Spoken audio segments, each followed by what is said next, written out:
Наместо еколошки бомби, извори на приходи. Со ово мото тече реализацијата на проектот на Штипскиот универзитет Гоце Делчев во соработка со експерти од реномирани словенички, неостанати европски институти и компании за искористување на металите во хидројаловиштата во македонските рудници. Проектот има за цел да ги истражи овие депонии и да предложи иновативна шема за нулти отпад на материјалите кои постојат таму, да се искористи сите метали што постојат во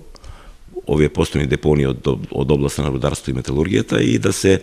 преведат тие депонии во буквално во инертни материјали кои може да се користат за понатамошна употреба, дали за градежни материјали, за некои други, да кажеме, индустријски употреби на овие материјали. Паралелно со ова, се планира развој на така наречената иновативна шема за овој дел од Југоисточна Европа, вклучувајќи ја и Македонија, за како би се комерцијализирала оваа постапка за значително искористување на она што сега е содржина во овие хидројаловишта. Во Македонија е веќе почната работа на овој проект заедно со екипите од Словенија кои се во Македонија веќе летат тука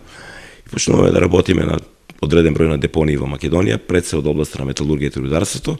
и мислам дека во нареден период кој следи 1 до 2 години, че има одредени решенија, технолошки решенија кои ќе значат искористување на овие сировини, од една страна, од друга страна преведување на овие, да кажеме,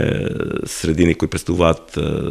ризик за животната средина во инертни средини кои што нема да представуваат ризик за средината. Галиум, индиум, олово, цинк, сребро, ова се само дел од подолгата листа на метали што се наоѓаат во различни концентрации во постојните 4 хидројаловишта на македонскиот исток. Интерес имаат странските корпорации, но засега интензивно се размислува на каков начин и со каков технолошки пристап истите би се одвоиле од јаловината, за потем да можат и да се експлоатираат. Токму затоа одговорите на овие прашања ќе ги дадат резултатите од проектот за кој експерти од Штипскиот универзитет Гоце Делчев и нивните колеги од Словенија, Австрија и Белгија се наоѓаат во Македонија на различни локации. Одговорите како хидројаловиштата од потенцијални загадувачи или еколошки бомби ќе се трансформираат како извори на девизен прилив се очекуваат најмногу за 2 години.